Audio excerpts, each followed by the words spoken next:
of, what do we do? My business, and just to be clear about what our business is, we have two funds. One is a fund of 6 companies that were companies I invested in over the last 10 years that we bought out. That's our first fund, Lightbox Venture 1.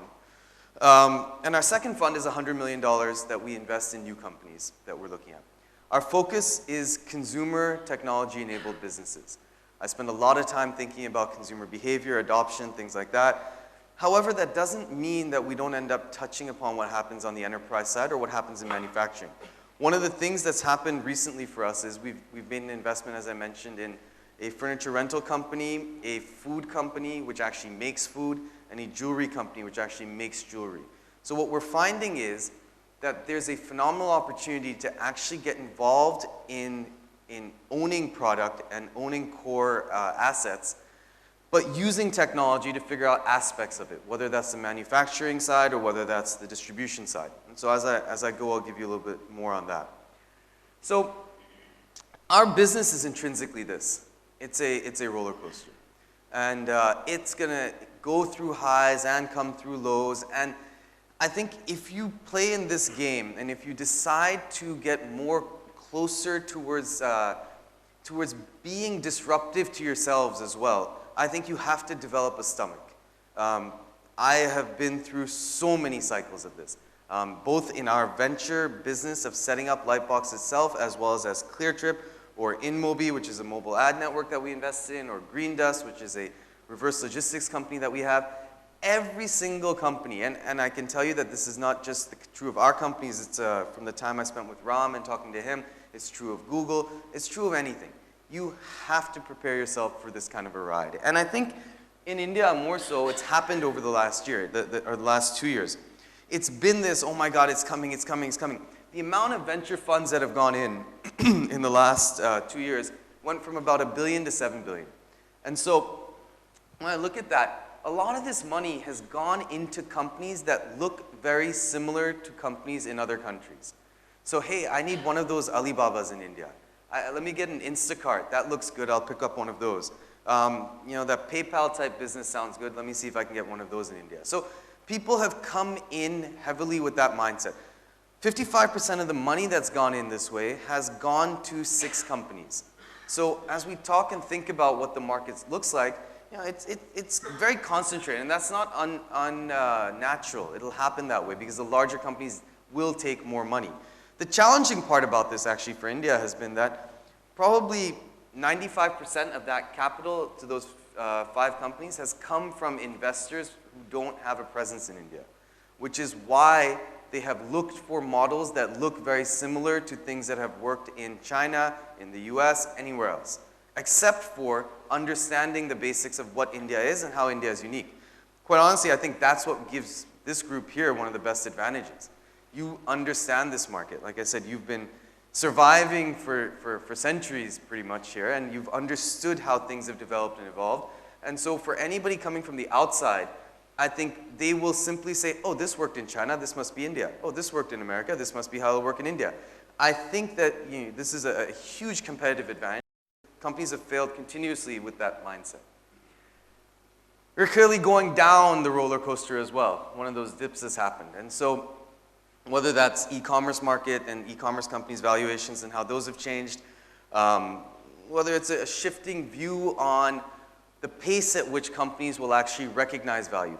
Investors are also, and I can say this because I am one, very fickle in the sense that, at times they will sit down and say, I just want to see revenue growth. And so everyone will chase revenue and the business model will be focused on revenue and the hype will be about revenue.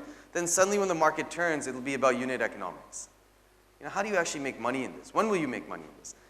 Again, I think that because of your position as a company, because of your long-term horizon, you're probably in a fantastic position to take a long-term view, not get distracted by the noise and not worry about a lot of the chaos. Like I said, this doesn't apply just to consumer businesses. We'll talk a little bit about some of the enterprise side as well. So why did it all start? And just keep this here. So the gray lines are our populations. The green dots are the e-commerce markets. So similar populations, drastically different e-commerce market sizes.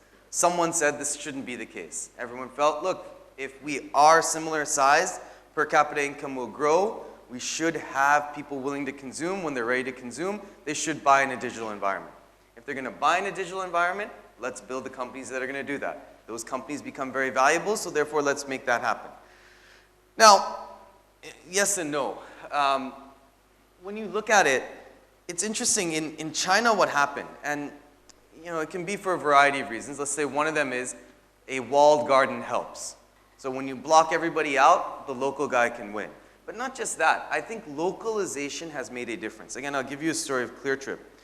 We launched in 2006, and we pretty much had a closed market, so to speak, just intrinsically closed. Between Make My Trip, Yatra, ClearTrip, Travel Guru, there were no foreign competitors ready to come. The travel industry and the online travel business is driven heavily by hotels in terms of margin.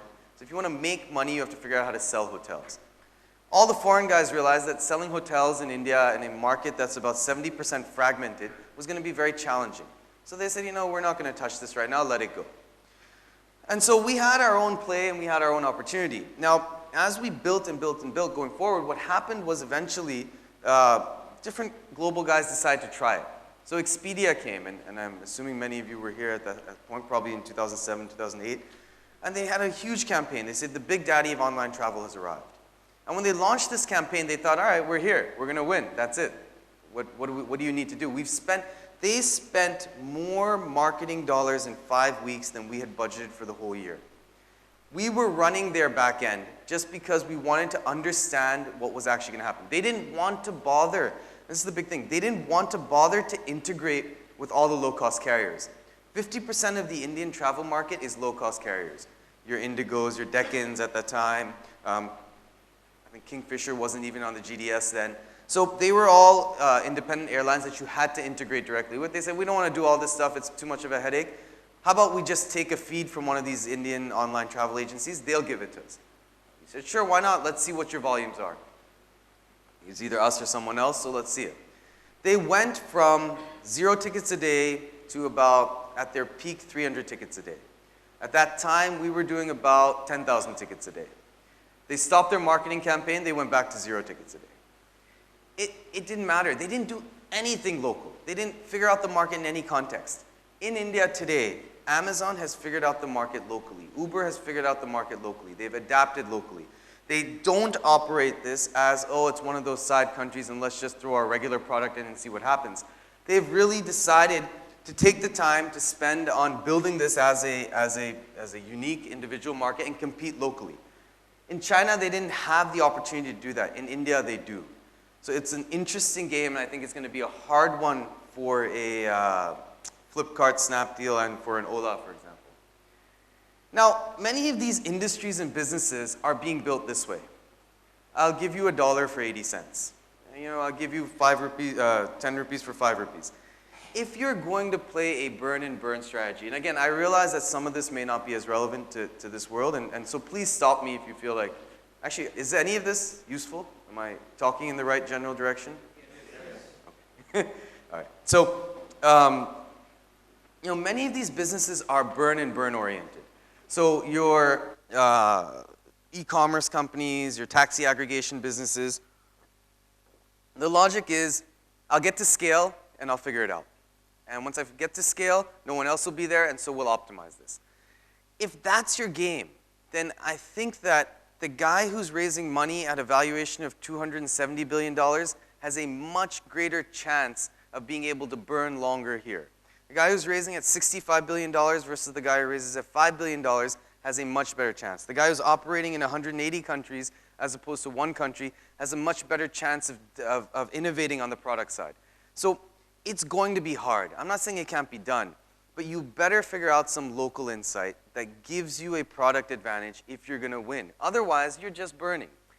And some businesses, I just don't even understand, actually. There's a model called Instacart in the US, which basically aggregates up your local grocery stores and says, I will pick up stuff from you. Now, it's not clear that Instacart's a good model. It's just clear that a lot of people decided to give them a lot of money. So suddenly, everyone said, well, this is another model that makes sense. Let's pour money into a Pepper Tap and a Grofers in India. Now, My local kirana shop knows me. He already knows me. He knows what I want. He knows what I want, and he knows that I'm likely running out of it before I run out of it. He delivers it home and gives me credit for it. Now, how are you really going to beat that? I don't care what technology you throw into the system. It doesn't, there's no problem, at least I haven't understood it, that you're solving intrinsically enough that somebody in that ecosystem is ready to pay for it. And so I think that there's a lot of stuff and noise that happens in technology that happens just because it's happening somewhere else. And you know, in India especially, we're in a situation where people tend to say, oh, that looked good, let's put one of those here. Or that didn't work there, so it won't work here. I find myself often trying to explain businesses that don't have a global comparable. And therefore, people feel like this can't be a real business. How do I know what this is going to look like? I'll give you a great example. Green Dust sells refurbished products. This company takes products that come back in the supply chain, they fix them, they turn around, and they sell them. They are profitable as a company. They've been growing rapidly over the last 5 years. Now, when I try to explain it, people say, well, I don't really know what this is. Because in America, Genco, which is a company that does reverse logistics, stops at just taking product back, and then they just let it go into the supply chain. They don't actually bother fixing it and selling it. You have Overstock that kind of sells oversupplied stuff, but they don't really process any of the product. They get it from various places. So neither of those really work. Then we came across VIP Shop in China, which does this for apparel. That kind of looks like it. But you know, ultimately, if I'm telling you I have a business that's growing over 100% a year, it's got 5% operating margins at the scale we're at now, which will expand to, let's say, 15%, but I'm showing you a profitable business, it seems like that should be good enough for you to understand that it could be an interesting business. No, as it turns out, investors get more excited in the hype of the opportunity that has a direct comparable. So I'm giving you this context because, again, I imagine that everyone reads the papers, sees the things, and says, oh my God, so much more money is coming in. You'll see tomorrow another company will raise $100 million. And I scratch my head and I wonder, why? And whereas you have real businesses that have real value propositions, that have real assets, and kind of don't get the value. And I have a thought on why you don't get the value as well, which we'll come to as we go. So I've talked about the unique aspects of India, and these are some of the elements that I think we look at and think about as we invest in companies. So fundamentally, we are 1 billion people at a low ARPU. I'd love for that to change, but it's not happening anytime soon. So I think if we recognize that we're 1 billion people at a low ARPU and start to consider our cost structures and our acquisition approach with that in mind, I think it's very important. Average revenue per user. So yeah, so this is how we look at how users will monetize. So we believe it'll grow. Now, like I said, things in India operate on Indian Standard Time, so whether that happens in 3 years, 5 years, 7 years, 10 years, I don't know, but it'll grow. We're a young population. We're a population that is fundamentally getting connected. And again, like I gave you that story at the beginning, when we looked at India and we looked at the opportunity back in 2005, our expectation was that PC penetration was going to grow rapidly. PC penetration became irrelevant. It's now all about the mobile phone, and it's now all about smartphones, and it's all about the fact that you now have a user base whose first experience with an organized format will be on a mobile phone. It will not be in a physical store.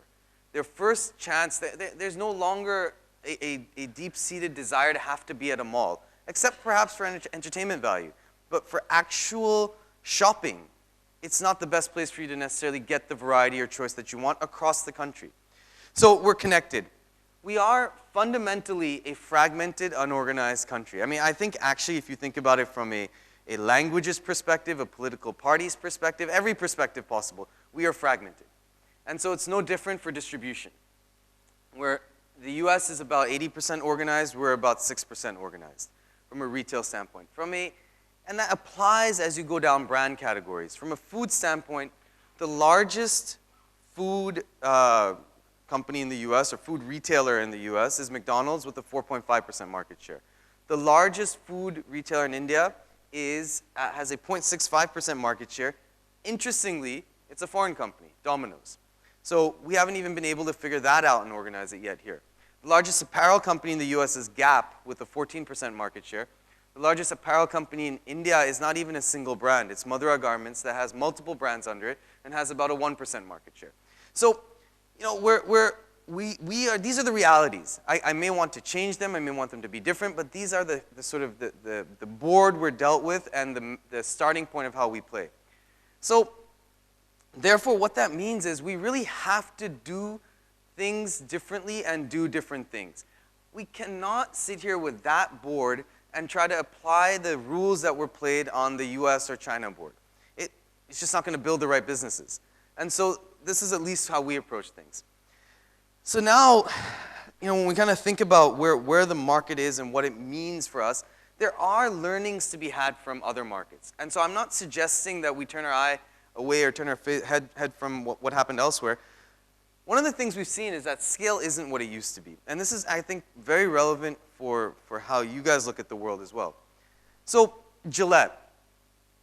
These guys were running around talking about, it's like the megapixel thing for cameras. They kept adding megapixels, and someone came along and finally put a camera in a phone, and megapixels became irrelevant. And I stopped shaving, but, you know, I couldn't figure out what half these things would help me for. And, you know, then you had Dollar Shave Club come around, and basically they said, look, we're just going to make this easier. Why? The ad, which I took out from this presentation just because it was hard to integrate it in, but their ad had their founder CEO, a young guy. It was effectively like a YouTube commercial, and it was released literally on YouTube. And it went viral, and it was huge. It was him walking around saying, why do you need Roger Federer telling you what razor blade to use? He's like, I can play tennis. I can tell you what razor blade to use. You know, demystifying the entire thing, saying, why do you need a razor blade that does backflips and this and that? My grandfather used a knife, and his life was fine. You know, you kind of sit down and you say, yeah, why do I need this nonsense? And, you know, what am I getting out of it? And I said, look, by the way, it's much cheaper. So I will make it easy for you. You subscribe. I'll give it to you at home. They focused on what mattered to the customer, what really mattered, as opposed to flex ball handle technology. I couldn't understand what that would do for me. Now, when you look at this is a company, so Gillette's massive, right? P&G's massive. They had 70% of the global blade and razor blade and market share. 32% operating margins. This represented 10% of their annual revenue. An analyst says, understand, Dollar Shave Club is a startup that at that point had raised $5 million. An analyst covering P&G says, P&G must be feeling the pressure of a grooming division sales fell by 14%. This all came out of the idea that they were losing because of a subscription business. A small company, an irrelevant company in the scheme of a Procter & Gamble, has suddenly caused Procter & Gamble to have to wake up and say, oh, wait a second, let me set up a subscription service. Now, the reason this is problematic is not just because analysts care about it, but I'd imagine as managers here, your employees are hoping, and you're hoping that you're working at an innovative company. You're hoping that you're at the cutting edge of things. You're hoping that you're building stuff that's truly impactful. I think after a while, it's not about the money that you work for something. You work for it because you're hoping that you're doing something really differential, and you're excited about what you do. If suddenly you're the old guy in the room, or the boring person in the room, and you're not innovating, and you're not the one, I imagine it becomes hard to motivate a team to keep moving. Now suddenly Gillette is playing catch up. They're seen as the slow ones. They had a 70% market share. They had a great business. They had no reason not to throw $3 million into the idea of a subscription business. Throw a small team at it and see what happens. Now look, I don't work at a large company. I don't understand the internal challenges of all of that. I'm sure it's complicated. I'm sure it's hard. But I'm sure it's worth trying to figure out. Because if you do, then you're not playing catch up and you're not dealing with a bunch of other stuff. Over the last 2 years, over $1.1 billion has now gone into subscription businesses. I mean, this ranges from shoe companies to fashion businesses to people focused on diapers and baby products. subscription models, just changing the very way in which you think about products and how you're going to interact with them. Sure. A subscription model. So this would be, I'm gonna charge you $5 a month, and I'm gonna send you 10 blades every 2 weeks, and that's it. You don't have to buy each month. You don't have to do anything else. It's like a magazine subscription. Or I'm gonna give you, another one is a company, for example, called Rent the Runway, which will say, similar to what Netflix had done for movies, they'll charge you, let's say, $30 a month. You can keep any 2 dresses from them for as long as you want. So, and when you're done with it, you send it back, and they'll send you 2 new ones. And so you no longer have to own assets. The whole thought is access versus ownership. And similarly, why am I repurchasing things that I'm going to